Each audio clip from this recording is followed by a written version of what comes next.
반가. 안녕하세요. 공기파 박용덕입니다. 2022년 새해 여러분들 복 많이 받으시기 바랍니다. 자, 그러면 16회 15번 문제 살펴보겠습니다.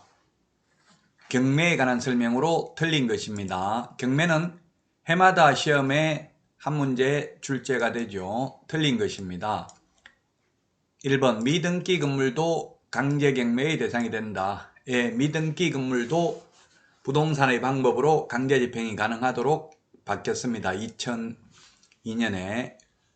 왜냐하면 이게 악덕 채무자들이 등기를 안 하면 경매 넘길 수가 없었겠죠. 그래서 이제 채무자 명의로 건축 허가 신청이 있다는 것 정도만 입증을 해도 부동산의 방법으로 강제집행을 할 수 있습니다. 그 다음에 2번 기입찰에서 매수 신청 보증금액은 매수 가격의 10분의 1.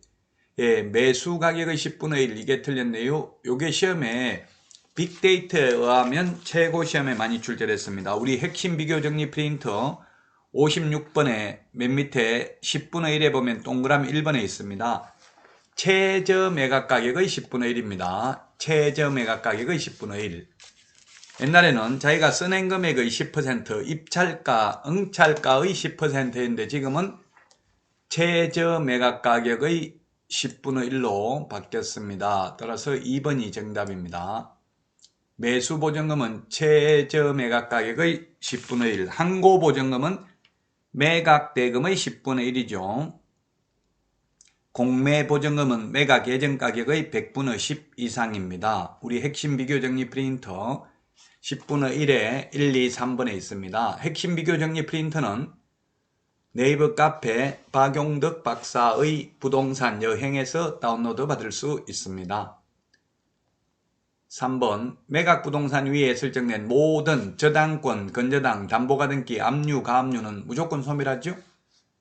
자, 그 다음에 지상권, 지역권, 전세권, 등기된 임차권은 말소 기준권리보다 선순이면 인수되고 말소 기준권리보다 후순이면 말소된다는 뜻입니다. 4번 지문은.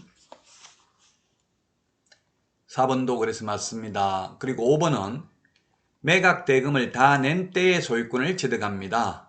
예, 민법 187조 법률의 규정에 의해서 물권 변동 효력이 생기죠. 등기했을 때 법률 행위로 인한 물권 변동 효력은 등기를 해야 되는데 법률의 규정에 의해서 매각 대금을 다 낸 때의 소유권을 취득합니다.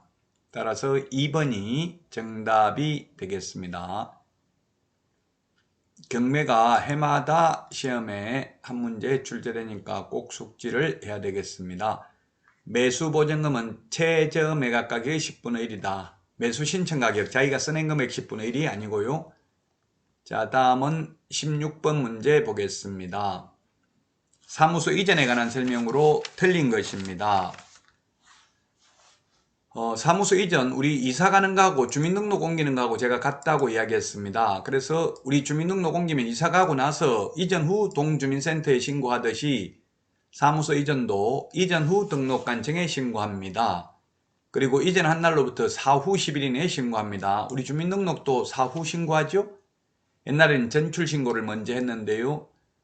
왜냐면 이사 가면서 주로 사무소도 옮기니까 이사 절차와 똑같습니다. 3번 분사무소 이전 받을 때에는 분사무소 소재지 관할 등록관청에 통보해야 된다. 네, 주된 사무소 등록관청에 분사무소 이전 신고, 분사무소 설치 신고를 하죠. 그러면 분사무소 설치 신고, 이전 신고 받은 주된 사무소 등록관청은 지체 없이 관할 분사무소 관할 시장군수구청장에게 통보해야 됩니다. 자, 그 다음에 물론 분사무소 이전한 경우 이전 전 및 이전 후 분사무소 관할 시장군수구청장에게 통보합니다. 자, 그 다음에 4번 지문입니다.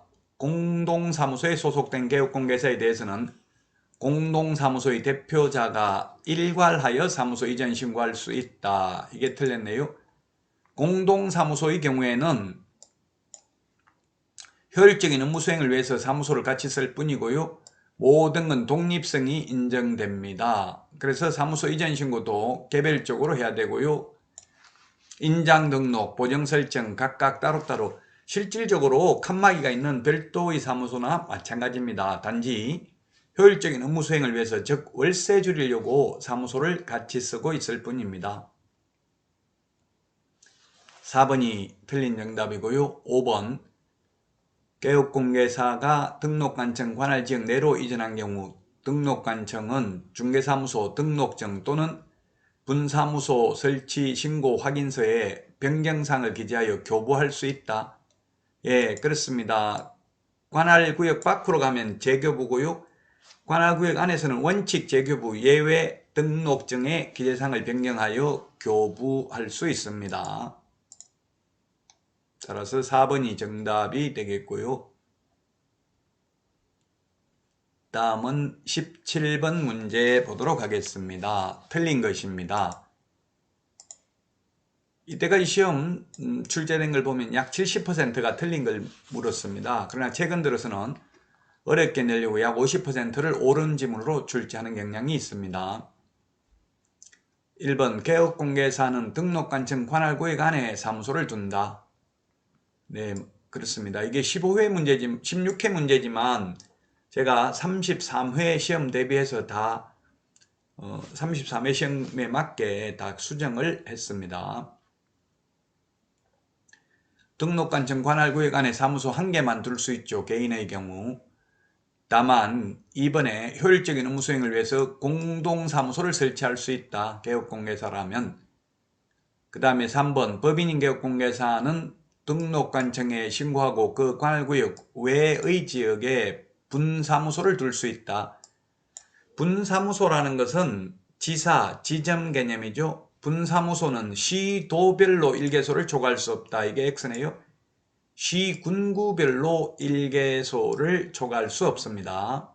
따라서 3번이 틀린 정답이 되겠습니다. 분사무소는 주된 사무소가 속한 시군구를 제외한 시군구별로 설치하되 시군구별로 일개소를 족할 수 없습니다. 자, 그 다음에 4번에 보면 법인 분사무소에는 공인중개사를 책임자로 두어야 합니다. 다만 다른 법률의 규정에 의해서 중개업을 영위할 수 있는 이른바 특수법인은 책임자가 공인중개사일 필요 없죠. 공인중개사법이라고 했으니까 책임자 반드시 공인중개사이어야 합니다. 5번 지문 중개법인이 분사무소를 설치하고자 하는 경우에는 주된 사무소 소재지 관할 등록관청에 신고해야 된다. 예, 우리 프린터 핵심 비교정리 프린터 4번에 보면은 분사무소 관련된 건 전부 주된 사무소 등록관청인데 다만 분사무소에서 중개 행위를 하였을 경우 중개보수는 분사무소 관할 시도조례죠. 그리고 분사무소에 대한 지도감독은 분사무소 소재지 시장군수 구청장도 가능하고 주된 사무소 등록관청도 가능합니다. 3번이 정답이 되겠습니다. 시도별로가 아니라 시군구별로죠.